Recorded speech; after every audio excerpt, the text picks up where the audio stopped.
Assalamualaikum warahmatullahi wabarakatuh. Waalaikumsalam warahmatullahi wabarakatuh.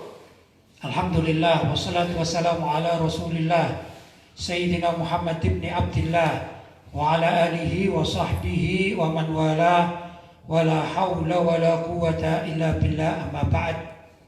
Ikhwani rahimakumullah, alhamdulillah Allah senantiasa melindungi kita dan memberi keselamatan bagi kita sehingga kita dapat melaksanakan kewajiban kita di dalam menghidupkan bulan suci Ramadan. Mulai pagi kita berpuasa dan juga kita mengaji, mengkaji dan mengaji, ya, mutalaah, mudarasah, kemudian dilanjut dengan berbuka bersama, lantas kita tarawih juga bersama-sama. Alhamdulillah sekarang kita melaksanakan salah satu dari kewajiban agama, yaitu talabul ilm, mencari ilmu di dalam majelis yang penuh berkah ini, yaitu majelis taklim Ribat Al-Murtadha. Mudah-mudahan Allah senantiasa memberikan kepada kita kemanfaatan, ya, dan juga menjadikan amalia kita ini sebagai amal ibadah yang pahalanya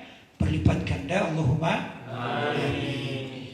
Malam hari ini sebagaimana kemarin-kemarin kita akan membaca salah satu tulisan karya saya berbentuk artikel berbahasa Indonesia yang sering hampir setiap hari atau 2 hari sekali atau minimal seminggu sekali saya tulis dan saya upload di situs saya www.pejuangislam.com, kemudian juga di media-media lain atau juga termasuk di Facebook, di sebagian Instagram, dan juga yang lain-lain tentunya, ya, WhatsApp, Telegram. Ini biasanya saya senang memang menulis. Nah, mulai kecil memang saya ini hobinya menulis, tapi tatkala saya sudah dewasa, tulisan-tulisan tersebut saya arahkan kepada tulisan yang berbentuk nasihat agama, tentu nasihat bagi diri saya sendiri dan juga pada siapa saja yang ingin memanfaatkan dari tulisan saya tersebut. Mudah-mudahan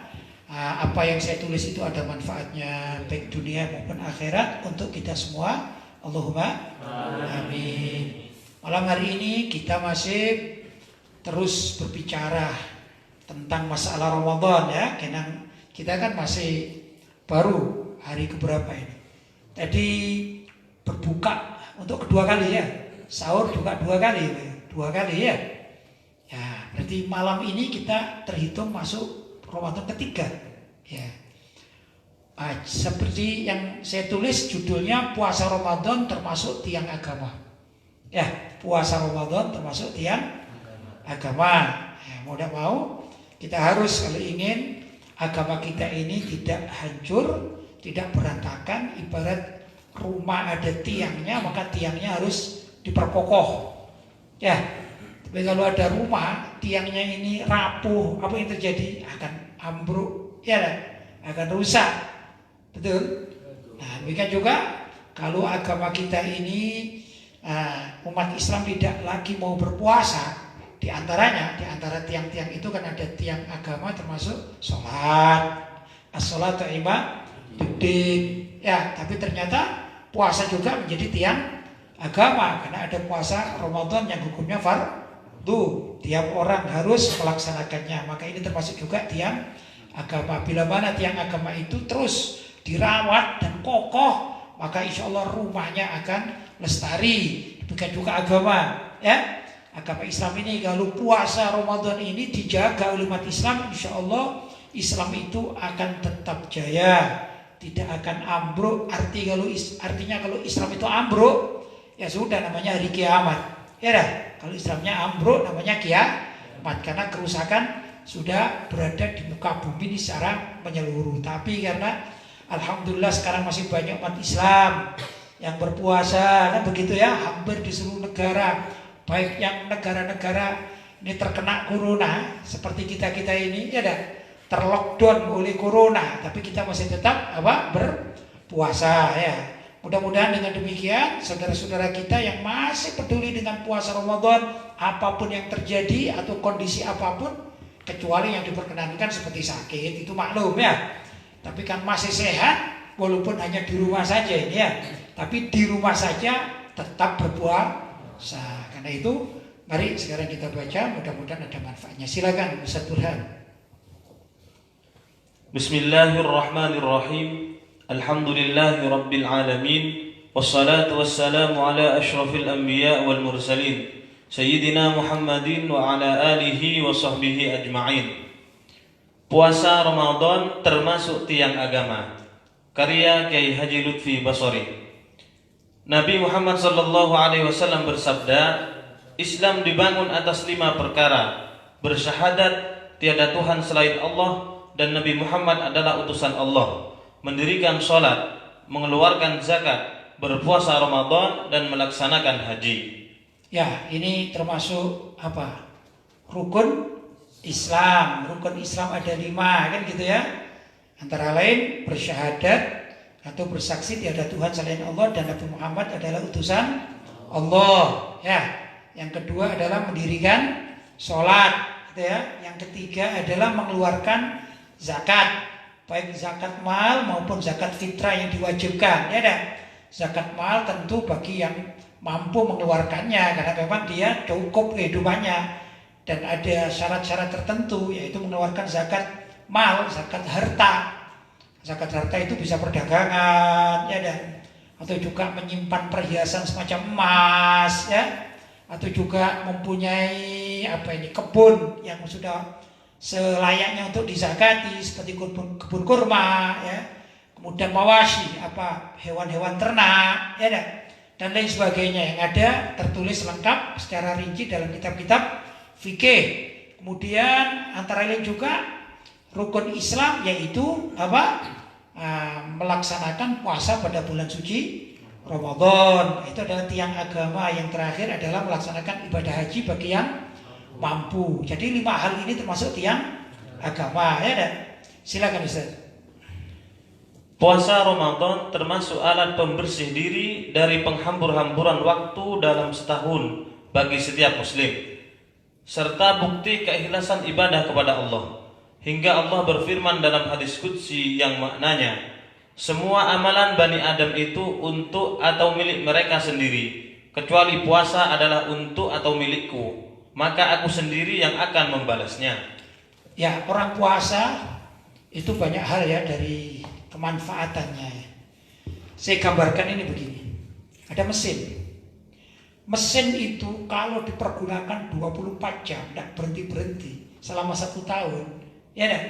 Mau mobil, mau mesin pabrik, ya berjalan, tapi lama-lama kan juga perlu permajaan istilahnya ya, perlu perawatan, ya dah. Maka mesin yang semacam demikian itu perlu istirahat. Demikian juga badan kita ini. Badan kita ini mulai dari maida itu dalamnya perut ini. Dalamnya perut ini setiap hari bayangkan aja makan, dan dia mengolah makanan ya, mengolah terus ikan rupa ini dalam 1 tahun. Maka perlu diistirahatkan walaupun sejenak, yaitu 1 bulan dengan berpuasa. Ya. Nah, itu satu dari segi fisik gitu ya. Kemudian subhanallah ada hadis, walaupun hadisnya ini kapasitasnya ada mengatakan hadis dhaif, tapi bukan hadis palsu ya. Ya, dikatakan ibadatun astagfirullah. Naumus shaim ibadatun. Naumus shaim ibadatun. Tidurnya orang puasa saja dihitung ibadah. Ya, tentu bukan berarti ini perintah bahwasanya orang puasa itu tidur terus saja. Enggak. Bukan begitu. Begini loh, maksudnya begini. Orang kan cenderung, orang itu kan mempunyai nafsu ya, dan cenderung nafsu itu mengajak kepada keburukan. Innan nafsala ammaratun bisu. Sesungguhnya nafsu itu senantiasa mengajak pada keburukan. Maka kehidupan manusia ya dalam setahun itu senantiasa diliputi oleh ajakan atau dorongan berbuat maksiat kepada Allah Subhanahu wa taala. Ya nah, karena ada nafsu di dalam diri manusia. Inna nafsa la ammaratun, selalu mengajak, menyuruh kepada bisu, keburukan. Ya, di dalam 1 tahun godaannya macam-macam itu. Ya, godaan hidup dalam 1 tahun. Maka ada satu waktu ini, yaitu bulan Ramadan. Andai kata orang itu hidup tanpa beribadah secara zahir, ya dah. Ibadah secara zahir itu ya, kalau malam kita sholat taraweh itu ibadah zahir namanya ya. Kita mengaji ini juga ibadah zahir. Kalau subuh, sebelum subuh kita makan sahur, ya dah, itu juga zahir. Sholat zahir. Nah, maka ada umumnya ini orang-orang itu, umumnya manusia itu kalau sudah sholat subuh di saat puasa atau Ramadan itu kan, kalau kita di Indonesia ya, kita bicara di Indonesia, itu kan umumnya bangun orang-orang itu kan subuh, tapi ini bangunnya jam 3 misalnya. Ya kan? Yang suaminya membangunkan istrinya masak, demikian juga yang lain-lain kan begitu, sehingga aktif menjelang subuh, jauh sebelum subuh itu aktif. Nah, begitu ba'da subuh, ya kan? Atau kurang lebih antara jam 6:30 atau apa itu. Ya, ini kadang-kadang orang ngantuk. Betul? Rata-rata begitu, jam 6 atau apalah. Itu ngantuk. Nah, kalau ngantuk dia tidur misalnya, itu tidak dihitung maksiat, tapi dihitung ibadah. Karena dia rentetan dari amalia mengerjakan, memakmurkan bulan suci Ramadan. Luar biasa. Ya kan? Atau kalau tidak demikian, kan sunnah. Wah, tidur itu qailula menjelang zuhur, kan begitu ya. Setelah malam hari, dia misalnya yang tahajud gitu ya, kemudian yang masak, kemudian menunggu sahur, ya kan? Setelah sahur, khususnya ibu-ibu itu, kadang-kadang ibu-ibu setelah sahur itu masih mencuci piring, ya, dan lain sebagainya. Ya, bapak-bapaknya ngaji atau apa, atau sholat dan segala macam. Itu kan juga ada rasa lelah, letih, ya. Nah, kadang-kadang pagi itu masih harus bekerja. Ini asumsinya bukan musim lockdown ini, ya, asumsinya. Dia bekerja di kantor lah. Ada saat-saat tertentu orang itu capek, kan begitu. Nah, maka sunnah qailulah itu tidur sejenak di siang hari, misalnya menjelang zuhur, sebut jam 10:30 sampai jam 11. Atau kalau orang Indonesia ini senang tidurnya, istirahatnya ba'da zuhur, ya, namanya qailulah, istirahat sejenak. Itu kalau kita berpuasa dapat pahala. Bayangkan saja, ini adalah rahmat dari Allah Subhanahu wa ta'ala. Kalau kita tidak puasa, ya tidur biasa.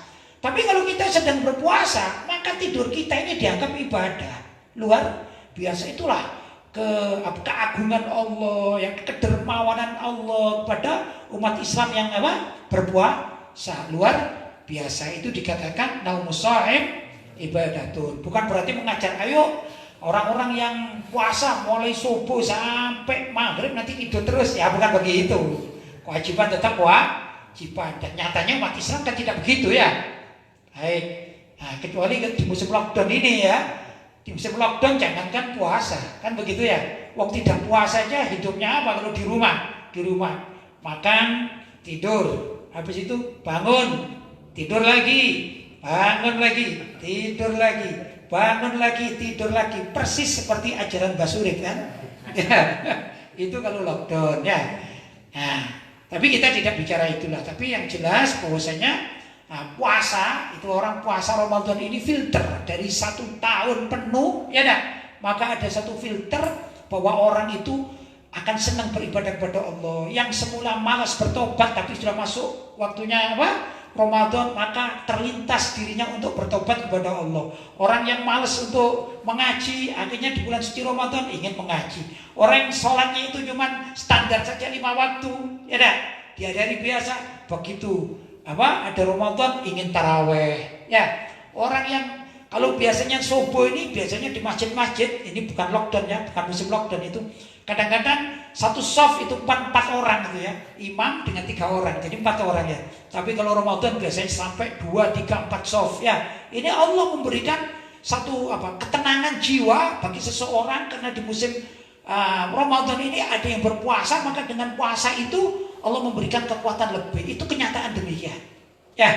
Luar biasa. Silakan Ustaz. Puasa adalah bentuk pengorbanan hamba untuk mencegah dirinya dari perbuatan mubah atau boleh. Makan, minum, jima atau bersetubuh dengan istri hukumnya mubah di siang hari selain bulan Ramadan. Tapi semua itu ditinggalkan demi ketaatan hamba kepada Allah. Ya, puasa itu kan meninggalkan makan, apalagi minum, yang boleh di bulan-bulan lain. Ya enggak?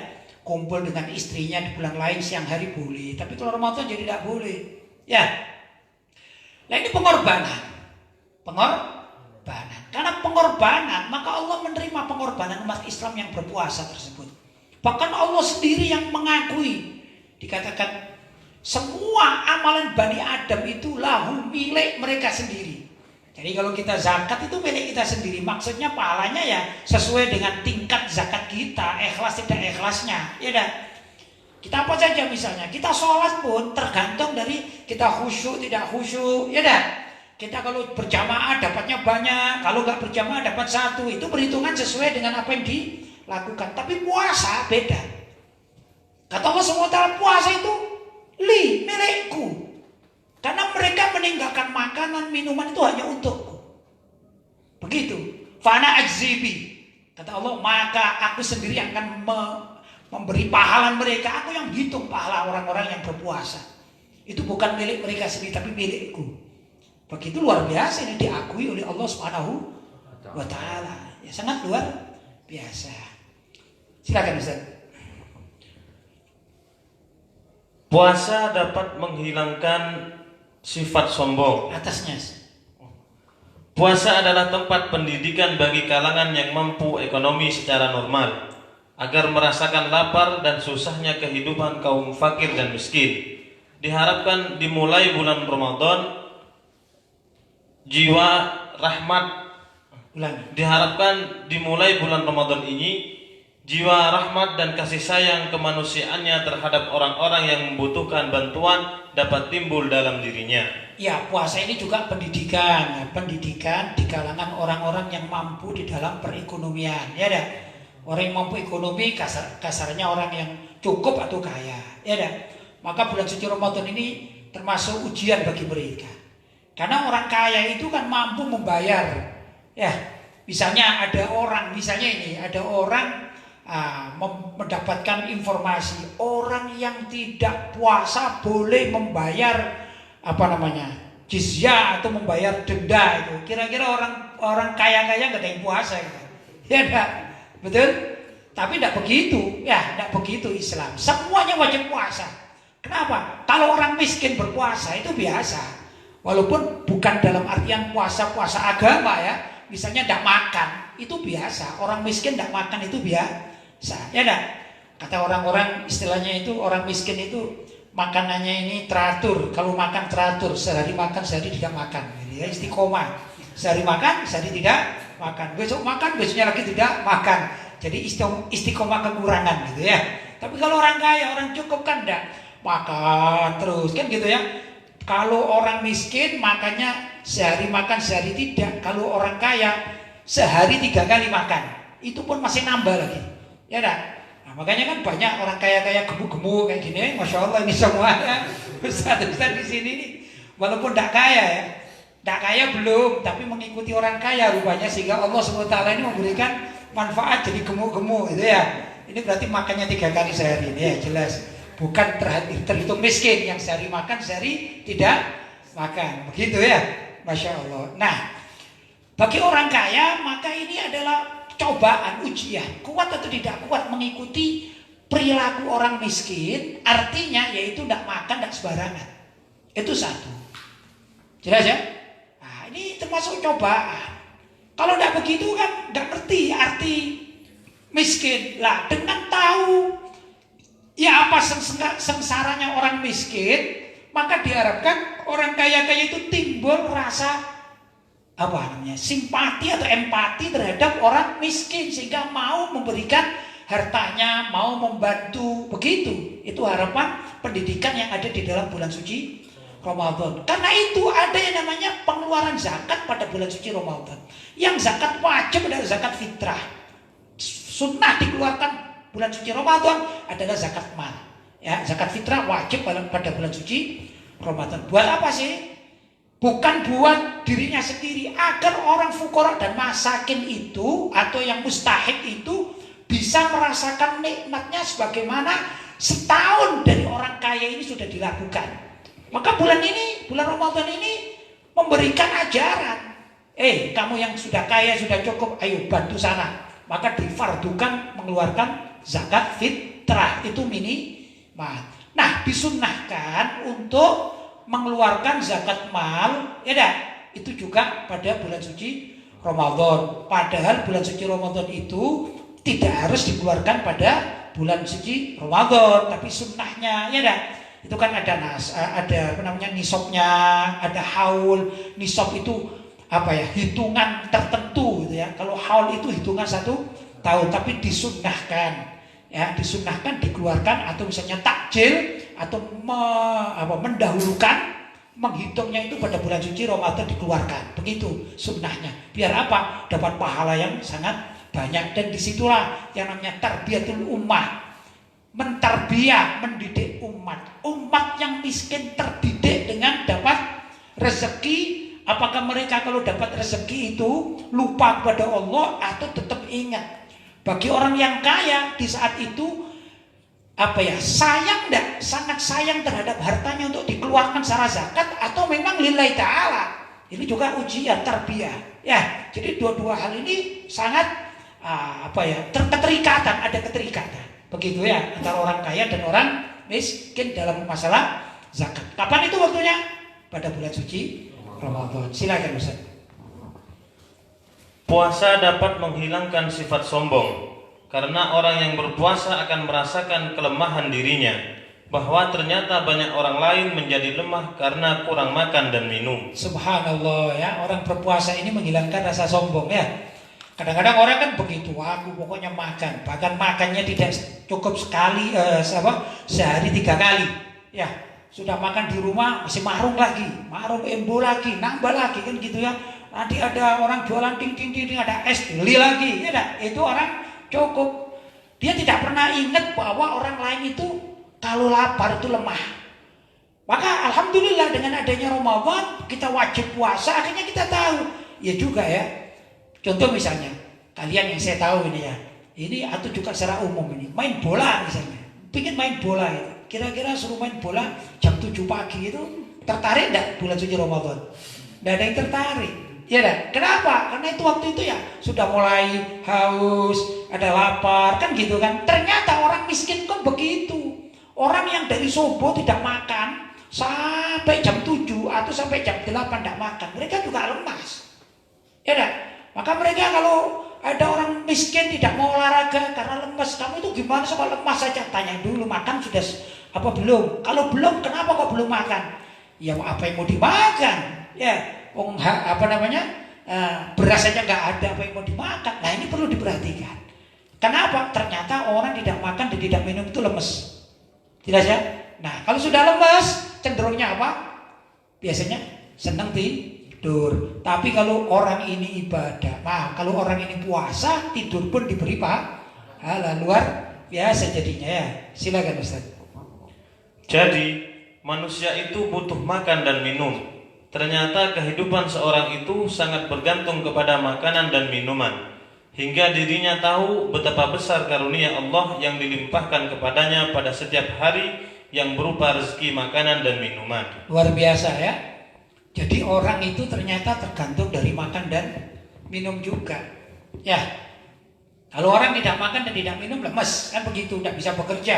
Orang mau cari harta, ternyata juga harus makan dan minum. Orang kepingin sehat, orang ingin berprestasi, orang kepingin dan segala macam itu harus makan dan minum. Bahwa ketahuilah, kalian berprestasi misalnya, mau jadi apa saja, mau jadi pejabat, mau jadi tokoh masyarakat, mau jadi orang kaya, mau jadi dan segala macam itu karena kalian makan dan minum.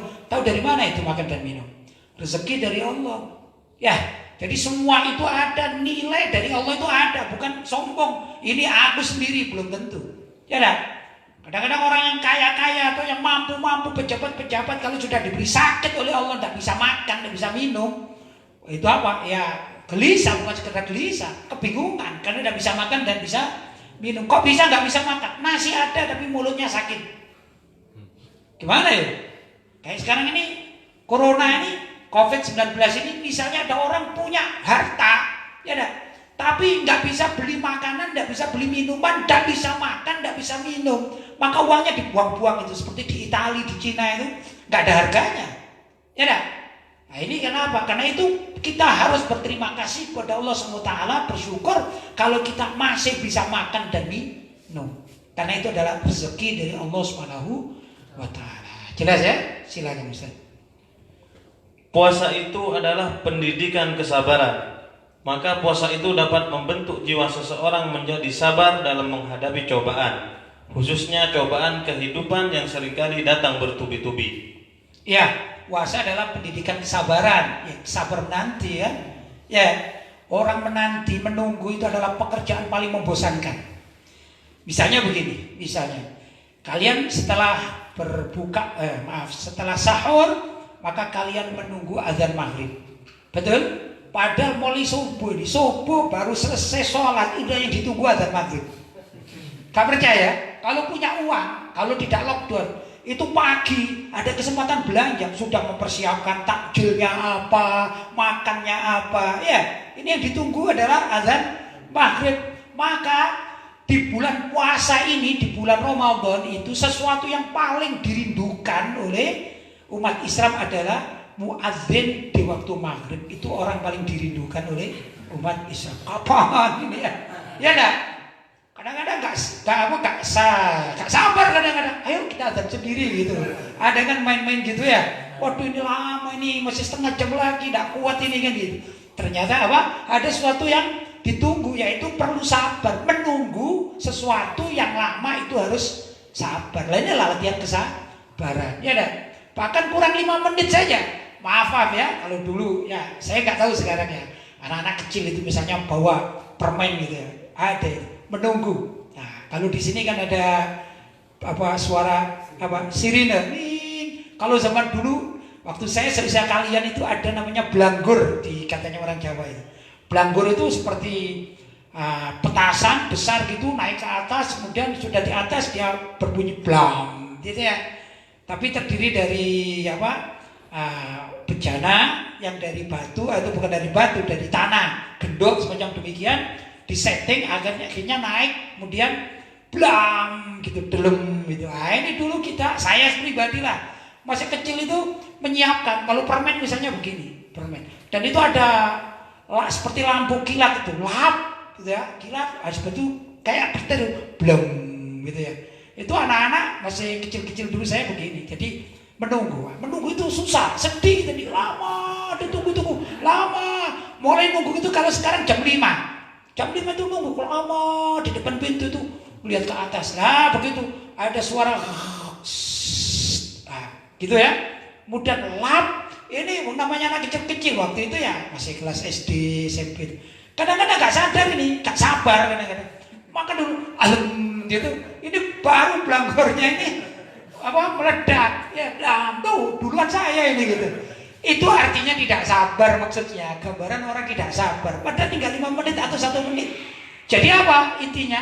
Jadi puasa ini adalah latihan sabar, mulai dari pagi sampai jam berapa? Maghrib itu menunggu dan menunggu. Nah ini waktunya kesabaran, jelas ya, itu latihan. Mudah-mudahan dengan demikian diharapkan maka orang itu menjadi penyabar, karena kalau sudah ada latihan semacam ini, tertimpa apa-apa bertubi-tubi musibah ini terbiasa, ya biasa saja. Ya enggak? Karena terlatih sudah. Misalnya orang yang di lockdown, kalau orang itu biasa puasa, kemudian di lockdown makannya sehari cuma 2 kali, kalau hari biasa 3 kali, kan sudah latihan sabar, enggak masalah. Ya enggak? Jadi subhanallah, ini di lockdown di bulan Ramadan ini termasuk satu hal yang sepadan begitu ya, perlu kesabaran. Ternyata ada lockdown karena corona, dan sekarang di bulan suci Ramadan yang makannya cuma 2 kali, habis itu selesai, kan begitu ya. Subhanallah. Lanjut Ustaz. Bagi umat Islam yang giat berpuasa, maka akan terbentuk ketegaran dalam jiwanya sekalipun menghadapi problematika kehidupan yang datang silih berganti. Ya luar biasa, bagi umat Islam yang giat berpuasa, paling tidak puasa Ramadan ini tidak lobang-lobang ya, kecuali yang uzur ya. yang orang normal saja, sehat-sehat saja, bukan ibu-ibu yang sedang haid atau nifas atau menyusui, ya, bukan seperti itu. Maka yang normal-normal ini diharapkan tidak sampai melupakan atau melepaskan dari puasa pada bulan suci Ramadan, karena itu akan membentuk kejiwaan yang tegar. Tatkala ada silih berganti musibah atau apa percobaan problematika umat, maka dia akan tegar. Itu terlatih pada bulan suci Ramadan. Jelas ya? Mudah-mudahan apa yang saya sampaikan, yang kita bahas ini ya, kita mendapatkan keberkahan dari Allah Subhanahu wa taala dan ada manfaatnya. Mudah-mudahan puasa hari kita di bulan suci ini, di musim corona, tetap tidak berkurang nilai ibadah kita, niat kita ya. Kita berterima kasih kepada Allah SWT, bersyukur pada Allah SWT bagi orang-orang yang berada di zona merah, ya dah. Nah, maka mereka di lockdown atau diisolasi di rumahnya, tapi tetap semangat dalam melaksanakan kewajiban ibadah pada bulan suci Ramadan, baik yang wajib maupun yang sunnah. Mudah-mudahan kita mendapatkan semua itu. Allahumma amin. Baik Ustaz, selesai pembacaan artikelnya. Saya persilakan kalau ada pertanyaan. Alhamdulillah Pak Kiai, ini sudah ada beberapa pertanyaan yang masuk pada malam hari ini. Baik. Ini ada pertanyaan dari hamba Allah dari Tuban. Assalamualaikum warahmatullahi wabarakatuh. Assalamualaikum warahmatullahi wabarakatuh. Kiai, saya mau tanya masalah zakat. Kalau seumpama saya membayarin zakat orang tua di Tuban, orang tuanya di Tuban ya? iya, tidak di kampung orang tua saya di Bandung, bagaimana? Sebelumnya saya ucapkan terima kasih. Ini kayaknya yang tanya orang Tuban. Oh, berarti orang tuanya orang Bandung mungkin ya? Iya. Oh, mengeluarkan zakat bukan di kampung yang dizakati gitu ya. Pertama begini, menurut mazhab Syafi'i radhiyallahu taala anhu, Imam Syafi'i ya, itu hendaklah membayar zakat itu di kampung halamannya atau di desa dia hidup begitu ya. Kalau saya kan di Singosari, jadi mencari fuqara dan masakin di Singosari. Kalau masih memungkinkan di kampung sini itu paling afdol. Ya dah. Tapi kalau kampung sini nih kaya-kaya, maka menyeberang ke kampung sebelahnya. Itu sunahnya begitu. Sampai kemudian mekar-mekar ya di daerah sendiri, wilayah sendiri gitu ya. Saya katakan di Singosari gitu. Tapi ini kasusnya orang tuanya ada di Bandung ini. Sedangkan orang tuanya itu tidak mampu bayar zakat. Lah saya misalnya orang tua saya, kebetulan orang tua saya sudah almarhum ya, almarhumah. Tapi andai kata kan gitu. Orang tua saya ini orang miskin. Beliau hidup di Jakarta. Terus bagaimana? Ya saya tanggung. Ya dah, saya tanggung. Saya tidak wajib mengeluarkan di Jakarta karena saya orang Singosari. Maka bolehlah saya mengeluarkan zakat atas nama ayah dan ibu saya itu di Singosari, karena yang mengeluarkan zakat kan saya. Ya, itu boleh menurut sebagian para ulama Asy-Syafi'iyah. Tapi yang jelas menurut mazhab Hanafi itu boleh untuk pindah wilayah. Mazhab Hanafi. Sedangkan ulama-ulama Syafi'iyah sebagiannya itu mengamalkan seperti itu. Ini tertulis dalam kitab Buhyatul Mustarsyidin. Ya, diterangkan semacam itu. Jadi boleh, intinya begitu. Tapi kalau cari afdol, maka hendaklah dikeluarkan di kampung halaman, termasuk kalau ini ya dikeluarkan di Bandung. Tapi kan tidak tahu kondisi orang tuanya bagaimana. Mungkin sudah tua, tidak bisa keluar, kan gitu. Apalagi sekarang lockdown, kan gitu ya. Kan begitu. Ini juga situasi-situasi yang nggak bisa sama satu kejadian dengan kejadian yang lain. Jadi intinya boleh menurut mazhab Hanafi, dan ulama Syafi'iyah sebagian juga memperbolehkan sebagaimana tertulis dalam kitab Buhyatul Mustarsyidin. Jelas ya? Baik. Pertanyaan berikutnya, pertanyaan dari hamba Allah dari Tangerang. Assalamualaikum warahmatullahi wabarakatuh. Waalaikumsalam warahmatullahi wabarakatuh. Kiai Lutfi izin bertanya. Pada pertemuan sebelumnya Kiai mengatakan keharusan memakai pendapat yang muktamad kecuali dalam hal-hal yang sifatnya darurat.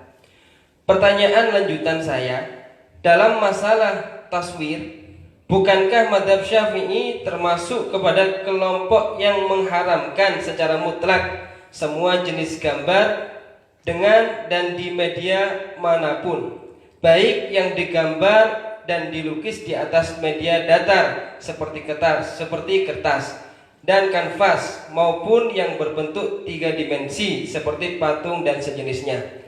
Tapi fenomena di lapangan justru berbeda kasusnya. Kita di NO yang suka memasang atau membuat lukisan dalam kurung foto Syekh Abdul Qadir Jailani ataupun ulama-ulama lainnya. Pertanyaannya, apakah hal tersebut tidak dianggap keluar dari pendapat yang muktamad? Syukron. Baik, jadi begini.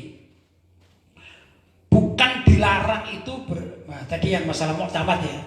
Keharusan maksudnya yang paling utama itu qaul adalah qaul muktamad. Kalau masih orang itu bisa pegang qaul muktamad, pakai qaul muktamad yang terkuat. Jangan sampai orang itu kemudian menggampangkan masalah. Wah, masih ada qaul begini aja yang paling ringan, ada gitu ya.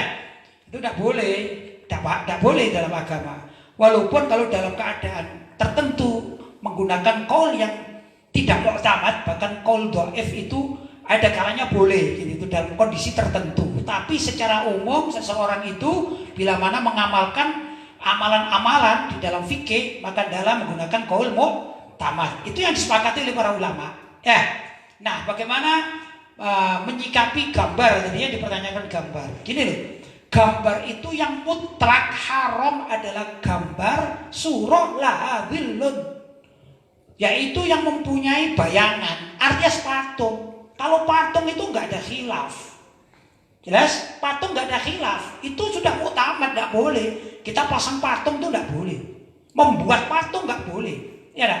Patung apa? Patung manusia dan patung hewan yang sekira andai kata ada nyawanya hidup, itu sudah sepakat. Dan tidak ada ulama NO atau ulama non NO yang ahli sunnah wal jamaah itu yang persis tahu kan banyak di Indonesia ini yang selain NO yang ahli sunnah wal jamaah kan banyak seperti Al-Wasriyah misalnya ya dan lain sebagainya, Front Pembela Islam itu kan juga ahli sunnah wal jamaah dan lain sebagainya, masih banyak kok orang-orang ahli sunnah wal jamaah yang ada di Indonesia, tidak harus NO ya.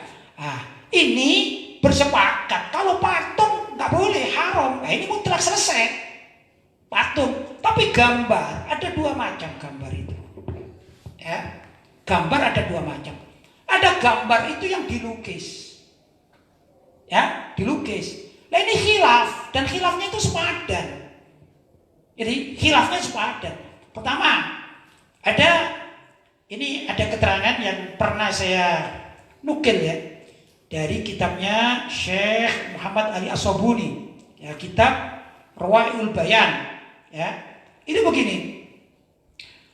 Untuk gambar selain patung, maka pertama ada orang yang ulama yang memperbolehkan secara mutlak, boleh berdasarkan hadis Nabi Shallallahu Alaihi Wasallam. Ada satu sahabat yang bertanya, yang ringkas ceritanya itu Nabi mengatakan ya, illa makana rokman fisau.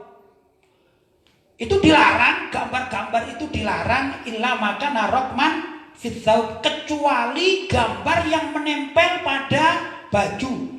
Itu terjadi di zaman dahulu, zaman Nabi. Jadi ada gambar ya di tsaub, apa tsaub ini? Baju, seperti mungkin lebih mudah ini kayak batik gitu ya. Itu nggak apa-apa oleh Nabi. Jelas. Itu bukan foto, bukan patung, bukan 3 dimensi. Jadi ada hadis memperbolehkan. Jelas? Nah ini pendapat yang pertama. Kemudian yang kedua, haram mutlakon. Apa itu? Berdasarkan keumuman hadis. Jadi keumuman hadis bahwasanya taswir itu tidak boleh. Ya, padahal tidak bolehnya itu kan ada likul qaidatin mustathnayat kan gitu kan. Setiap kaidah ada mustathnayat, ada pengecualian. Semua gambar itu tidak boleh dalam satu hadis, tapi di sini ada hadis mengatakan illa maka narok manfith tsaub, kecuali ada gambar yang ada di baju, begitu ya.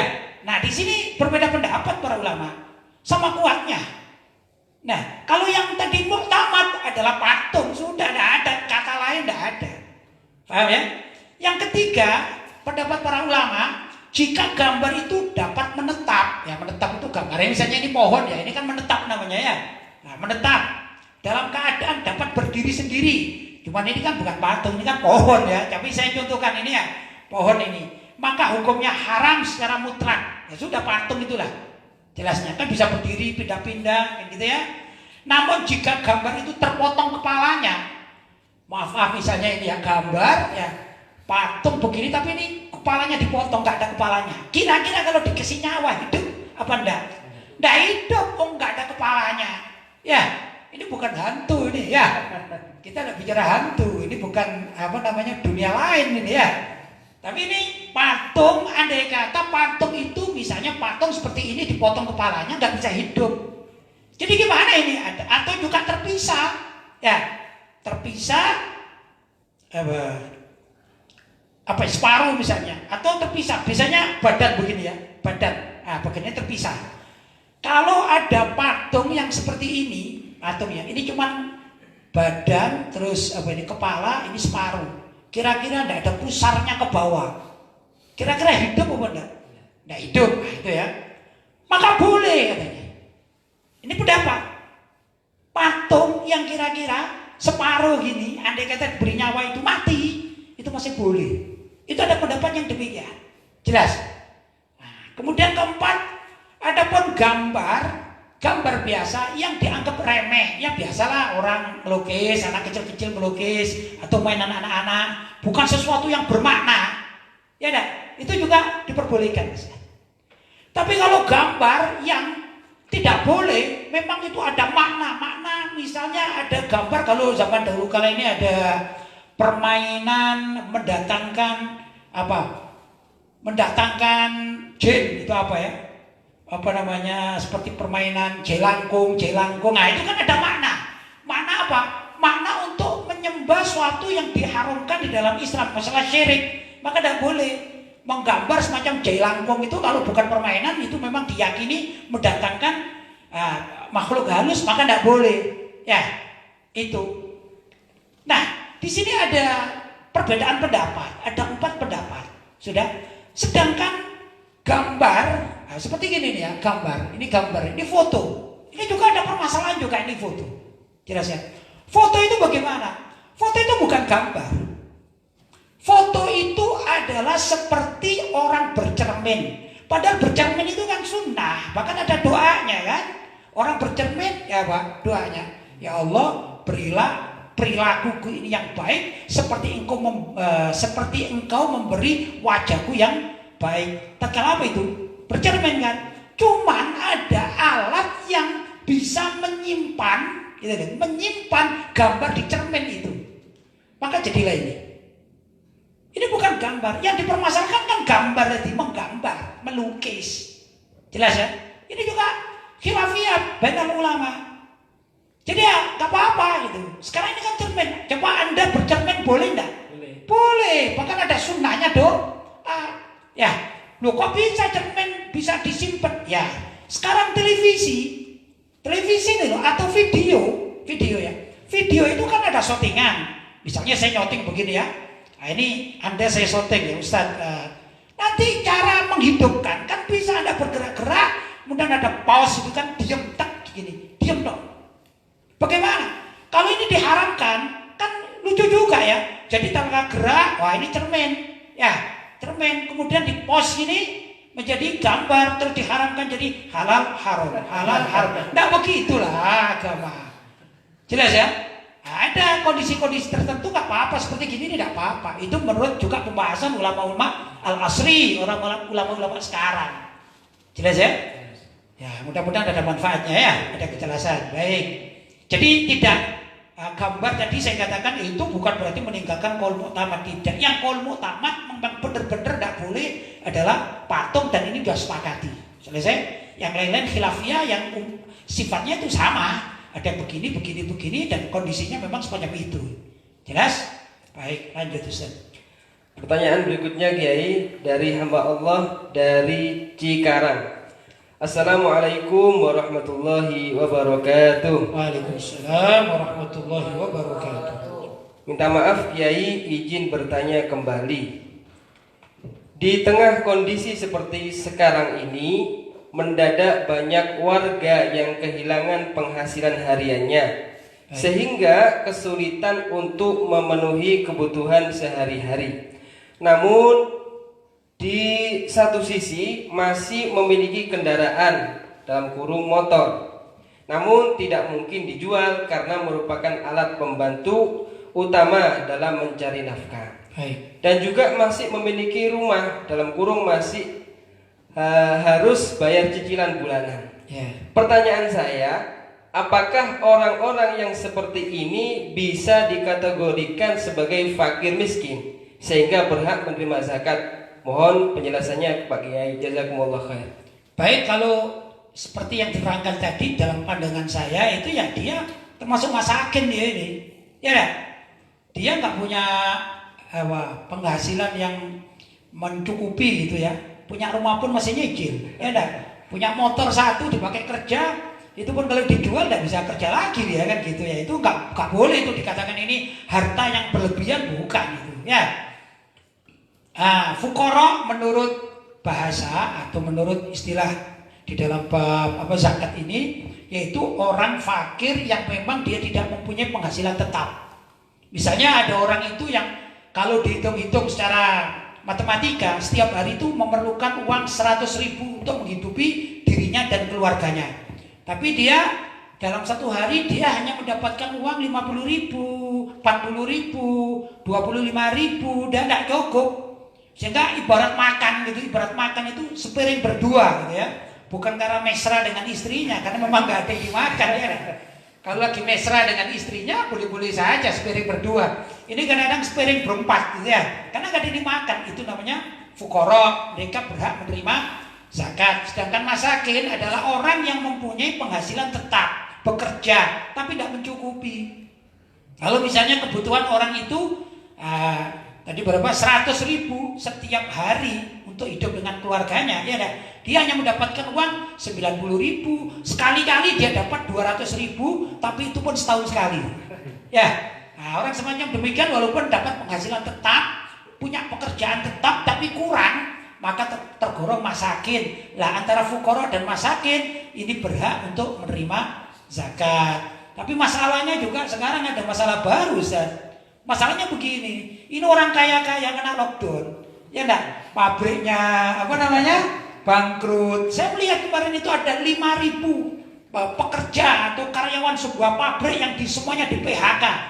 Itu tanpa pesangon, kalau tidak salah begitu. Di mana saya baca, entah di Indonesia entah di luar negeri, tapi terjadi semacam itu karena ada corona ini. Akhirnya orang kaya itu nggak punya duit, Ustaz. Dan nanti orang miskin menunggu zakat. Saya keluarkan zakat siapa ini kira-kira? Ini juga problem ya, problem baru ini kan, karena orang-orang kaya, bukan berarti saya mengatakan orang-orang kaya jangan bayar zakat, bukan gitu, tapi fenomena lockdown corona ini merubah segala sesuatu, bahkan akal sehat pun dirubah dari sekian banyak. Ya dah, ada kan canda begini, kalau tahun-tahun terdahulu menjelang awal Ramadan itu setan-setan yang dikurung, setan-setan dikurung, gak ada yang keluar ya. Tapi tahun ini enggak, orang yang dikurung di rumah masing-masing. Ya enggak? Ini terjadi kan gitu. Ini berbeda gitu ya. Tapi itulah yang kenyataan yang terjadi. Jelas ya? Baik, silakan. Pertanyaan berikutnya dari hamba Allah dari Pasuruan. Assalamualaikum warahmatullahi wabarakatuh. Waalaikumsalam. Kiai mau tanya, kenapa setelah sholat subuh dan sholat asar diharamkan sholat sunnah, dan apa penjelasannya? Ya, kalau mengikuti syariat atau sabda Nabi Muhammad SAW ya, Nabi bersabda, la sholata ba'da subhi hatta tartafi asyams. Tidak boleh sholat habis sholat subuh sampai matahari itu terbit dengan sempurna. Ya, wala sholata ba'dal asri hatta taghibas syams, dan tidak boleh orang itu sholat sunnah setelah asar sampai matahari terbenam sempurna. Nah itu kalau tinjauannya secara syariat ya, atau secara kaidah ilmiah atau sabda Nabi Shallallahu Alaihi Wasallam, dalilnya itu loh ya. Tapi kalau kajian oleh para ulama ahli tasawuf, para sufi itu, saya pernah membaca itu. Karena waktu-waktu itu, baik itu ba'da subuh sampai terbit matahari itu, ini setan-setan berkumpul fit turuqat. Apa turuqat? Di jalan-jalan mereka menunggu terbitnya matahari. Tatkala matahari terbit, ya, maka mereka menyembah matahari. Demikian juga tatkala ba'dal asar itu setan-setan kembali lagi berkumpul fit turuqat di jalan-jalan menunggu proses terbenamnya matahari. Ya. Nah, kalau mereka sudah mengetahui matahari terbenam sedikit demi sedikit, itu mereka sujud kepada matahari. Ya, karena itu zaman Nabi Ibrahim ya yang mencari Tuhan itu ya. Ya, saya nggak seneng kalau punya Tuhan yang tenggelam, terbit kan gitu kan. Itu karena mencari namanya kan ya. Nah, para ulama mengatakan agar kalian tidak sama dengan setan-setan itu fituruqat di jalan-jalan, maka dilarang orang tatkala gitu ya ba'dal asar ya, termasuk juga ba'da subuh itu jalan-jalan fituruqat. Kenapa? Agar apa? Agar tidak sama di saat mereka ini setan-setan menyembah matahari yang terbit atau terbenam. Begitu. Dengan dalil kata para ulama ahli tasawuf, man tasyabbah biqaumin fahuwa minhum, siapa orang yang menyerupai suatu kaum maka digolongkan dengan kaum tersebut. Jadi kalau ba'da subuh umumnya kan di rumah. Tapi setelah terbit, betul terbit, baru orang berangkat kerja. Ya enggak? Demikian juga sholat isyraq, kan setelah terbit penuh. Ya anggaplah orang yang mau bekerja sholat isyraq dulu. Setelah terbit penuh baru sholat isyraq, baru bekerja. Bukan sebelum isyraq berangkat kerja. Ini terlalu semangat gitu ya kerjanya. Ya memang ada sih kondisi-kondisi tertentu, misalnya di tempat-tempat keramaian. Ya saya pernah tahu di Jakarta itu ya belum waktunya isyraq sudah berangkat kerja. Ya ini problem, itu problem orang sekarang. Tapi kalau ini problem keagamaan, itu yang tadi yang terjadi. Demikian juga ba'dal asar. Ya, ba'dal asar itu tidak boleh kita menjelang maghrib kita berada di jalan nanti dikategorikan sebagai orang yang mengikuti perilaku setan menyembah matahari yang terbenam. Janganlah. Ya, walaupun zaman sekarang ada orang pulang kerja nggak bisa sampai di rumahnya sudah maghrib menjelang maghrib, jadi di jalan-jalan. Nah ini problem, namanya problem tersendiri. Tapi alasan itulah yang dikemukakan oleh para ulama ahli tasawuf atau para sufi ya, yang mereka ini betul-betul melihat keagamaan bukan sekedar dalil, tapi mereka melihatnya dengan ainul basirah, mata hati. Silakan Ustaz. Ini Pak Kiai, ada pertanyaan terakhir dari hamba Allah dari Kalimantan. Assalamualaikum warahmatullahi wabarakatuh. Waalaikumsalam warahmatullahi wabarakatuh. Kiai mau tanya, jika ada perempuan hamil yang tidak berpuasa, puasa Ramadan mungkin maksudnya, Ya. apakah cukup qodok saja atau bayar fidyah juga? Terima kasih. Baik, wanita hamil itu ada 3 kriteria. Ya, wanita hamil. Pertama, wanita hamil yang dia ini memang lemah, kondisinya lemah, dirinya itu lemah. Jadi dia tidak puasa karena dirinya lemah. Jangankan wanita hamil, orang laki-laki aja kan macam-macam, ada yang sehat, ada yang sedang sakit, kan begitu kan ya. Maka orang wanita hamil yang dirinya lemah dihukumi sebagai orang sakit. Dia boleh tidak berpuasa, tapi kalau sudah ada waktu untuk mengkodok di bulan lain, dia wajib mengkodok itu, mengkodok saja dia. Ya. Kalau misalnya 1 bulan ya berarti dia hutangnya 1 bulan, begitu ya. Mengkodoknya 1 bulan itu pertama. Yang kedua, ada wanita hamil itu dia mengkhawatirkan, itu sama dengan menyusui. Wanita hamil, wanita menyusui itu ada juga yang sama. Dia tidak puasa karena memang dirinya ini lemah. Kedua, karena mohon maaf air susunya tidak lancar sehingga menyebabkan anak bayinya itu bisa sakit, atau janin yang ada di dalam dikhawatirkan karena ada keterangan dokter, kamu ini lemah, maka kamu harus banyak makan, kan ada begitu ya. Intinya kalau dia ini mengkhawatirkan dirinya sama janinnya atau sama bayinya, tapi ada faktor dirinya, maka dia seperti orang sakit. Dia hanya di waktu yang lain kodok. hanya kodok saja. Tapi kalau ada wanita sehat, ya, sedangkan divonis oleh dokter bahwa janinnya ini lemah, maka perlu dikuat dengan makan, misalnya vitamin dan segala macam, ya kan? Atau dia menyusui dan melihat bahwa bayinya ini lemah, bayinya sakit, padahal dirinya sehat. Artinya khaufan li ghairi, ya, dia ini takut untuk orang lain itu janin atau bayi. Maka dia boleh tidak berpuasa, tapi di waktu yang lain dia wajib qadha dan bayar fidyah. Apa itu fidyah? Sehari 1 mud. Sehari bayar beras 1 mud. 1 mud itu kalau ada hitungan kurang lebih 6 on sekian gitu ya. Kalau saya mungkin lebih enak dikatakan 1 harinya 7 on. Jadi kalau misalnya dia ini selama 1 bulan dia tidak bisa puasa karena mengkhawatirkan janin atau bayinya, maka dihitunglah 7 kali 30 begitu on beras, ya. Jumlahnya berapa? Ya itu sudah dihitung, nanti dibayarkan ke fuqara dan masakin begitu. Jelas ya? Ada 3 kriteria bagi orang yang hamil atau sedang menyusui. Jelas ini? Jelas. Baik. Ada lagi Ustaz? Sudah habis ya. Alhamdulillah. Sudah jam 9 juga. Mudah-mudahan apa yang kita bahas ini jadikan pembahasan yang berbarokah dan mendapatkan pahala yang berlipat ganda ya. Karena orang yang duduk sesaat untuk mempelajari hukum halal dan haram menurut sebagian para ulama itu jauh lebih afdal daripada orang sholat sunnah sendirian 1000 rakaat. Kapan kita mampu sholat sendirian 1000 rakaat? Gak mampu kita. Tapi kita dengan duduk kita ya, mulai jam berapa tadi? Jam 8 sampai jam 9. Sa'ah, ini sa'ah dalam bahasa kamus 1 jam. Padahal sa'ah di situ adalah sesaat. Ya kan? Ini persis 1 jam ini ya. Jadi sesaat juga 1 jam.